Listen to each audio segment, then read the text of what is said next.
வாங்க இன்னைக்கு ஒரு ரொம்பவே சுவாரஸ்யமான விஷயத்த பத்தி பார்க்கலாம். ஒரு சின்ன புனிதமான தீபம் இந்த முழு உலகத்தோட தலைவிதியே தீர்மானிக்குதுன்னு ஒரு புராண கதை சொல்லுது. அந்த ஆச்சரியமான தொடர்பை பத்தி தான் நாம இப்ப ஆழமா பார்க்க போறோம். இந்த கேள்விதான் நம்ம எல்லாருக்கும் மனசுல ஓடும் இல்லையா? யோசிச்சு பாருங்க, ஒரு மலை உச்சியில ஏத்துற சின்ன தீபம் எப்படி கடல்ல சுனாமியையும் நிலத்துல பூகம்பத்தையும் கொண்டு வர முடியும்? இந்த மர்மமான முடிச்ச அவிழ்க்கத்தான் நாம இந்த பயணத்தை தொடங்குறோம். சரி, வாங்க கதைக்குள்ள போகலாம்.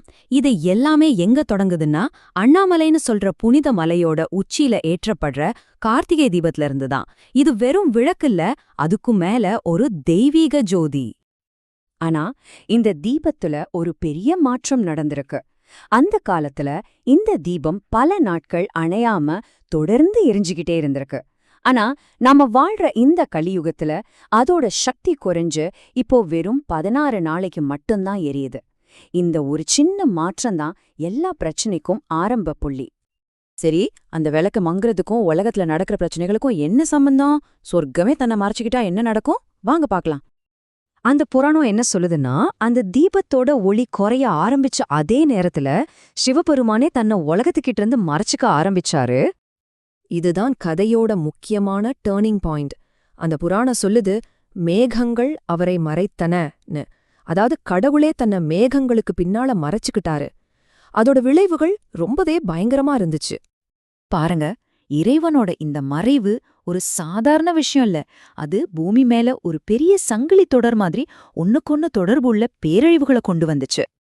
சரி, அந்த தெய்வீக மறைவால பூமிக்கு என்னதான் ஆச்சு? உலகம் எப்படி ஒரு பெரிய குழப்பத்துல மாட்டுச்சுன்னு இப்ப விரிவா பாப்போம். உலகம் மொத்தமோ ஒரு பெரிய கொந்தளிப்புல சிக்கி தவிச்சது. சுனாமி, பூகம்பம், எரிமலை வெடிப்பு, கடல் கொந்தளிப்பு, மேக வெடிப்பு, வெள்ளம், இப்படி ஒன்னு பின்னாடி ஒன்னா பேரழிவுகள் உலகத்தையே ஆட்டி படைச்சுது. இங்கேதான் இந்த கதை நம்மள ரொம்ப ஆழமா யோசிக்க வைக்குது.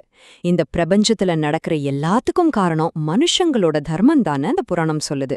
மனிதர்கள் சரியாக இருந்தால்தான் அனைத்தும் சரியாகும். யோசிச்சு பாருங்க, எவ்ளோ பெரிய ஒரு விஷயம் இது. சரி, இவ்ளோ பெரிய குழப்பத்தை சரி பண்ண யாராலையாவது முடியுமா? அங்கதான் ஒரு தெய்வீக சக்தி உள்ள வருது. அதுதான் பார்வதி தேவியோட அசைக்க முடியாத தவம். நிலைமை எவ்வளவு மோசமா இருந்துச்சுன்னா, தேவர்களோட ராஜாவான இந்திரனே வந்து சிவபெருமான் கிட்ட கெஞ்சுறாரு. மத்த தேவர்கள் எல்லாரும் மன்றாடுறாங்க. ஆனா சிவனோட மனசு கொஞ்சம் கூட இளகல. அவர் தொடர்ந்து தன்னை மறைச்சுக்கிட்டே இருந்தாரு. எல்லாரும் நம்பிக்கையை இழந்து நின்னப்போ ஒரே ஒருத்தன் மட்டும் தைரியமா முன்னாடி வராங்க. அது நம்ம பார்வதி தேவி. இந்த பிரபஞ்ச நெருக்கடிக்கு ஒரு முடிவு கட்டணும்னு அவங்க ஒரு தீவிரமான முடிவை எடுக்கறாங்க. அவங்க எடுத்த முடிவுதான் தவம். தவம்னா என்னன்னு கேக்குறீங்களா? அது சும்மா சாமி கும்பிடுற மாதிரி இல்ல. ஒரு தெய்வீக லட்சியத்தை அடையறதுக்காக ரொம்ப ரொம்ப தீவிரமா செய்யற ஒரு ஆன்மீக பயிற்சி. அதுக்கு மன உறுதிதான் முக்கியம். அது வெறும் வழிபாடு கிடையாது, அதுக்கும் மேல. அவங்களோட தவம் எப்படி இருந்துச்சு தெரியுமா? முதல்ல இடம், அண்ணாமலைக்கு பின்னால இருக்கிற நேர் அண்ணாமலை. 2வது நோக்கம், அவங்களோட முழு தியானமும் சிவன் மேல மட்டும்தான். 3வது, இதுதான் ரொம்ப முக்கியம், காலம். அந்த கார்த்திக தீபம் எரியற வரைக்கும், அதாவது அந்த 11 நாளும் அவங்க தவத்தை நிறுத்தவே இல்ல. இப்போ நாம கதையோட கிளைமேக்ஸ்க்கு வந்துட்டோம். பார்வதியோட இந்த தீவிரமான பக்திக்கு பலன் கிடைச்சதா? ஒரு கடவுளோட மனசு மாறுச்சா? வாங்க பார்க்கலாம். ஒரு பக்கம் தேவர்களெல்லாம் என்ன பண்றதுன்னு தெரியாம தவிச்சிட்டு இருக்காங்க. ஆனா இன்னொரு பக்கம் பார்வதி தேவி ஒரு மலை மாதிரி அசையாம தன்னோட தவத்துல உறுதியா இருந்தாங்க. அவங்களோட பக்தி ஒவ்வொரு நாளும் அதிகமாயிட்டே போச்சு. அப்படியே அந்த தீபம் எரியிற கடைசி நாள், அதாவது 11வது நாள் வரைக்கும் அவங்க தவம் ஒரு நொடி கூட நிக்கல. அந்த இறுதி நாள்ல தான் எல்லாமே மாறப்போகுது. கடைசியா என்ன ஆச்சு? அந்த புராணத்துல இருக்கிற ரொம்ப சக்தி வாய்ந்த ஒரு வரி, அவர் மனம் இறங்கியது. ஆமாங்க, பார்வதியோட அந்த அசைக்க முடியாத பக்திய பார்த்து கடைசியில சிவபெருமானோட இறுகிய மனசு இலகிடுச்சு. அந்த பிரபஞ்ச நெருக்கடிக்கும் ஒரு முடிவு வந்துச்சு. யோசிச்சு பாருங்க, இந்த கதை ஒரு சின்ன சடங்க இந்த முழு உலகத்தோட நல்லது கெட்டதோட எப்படி இணைக்குதுன்னு.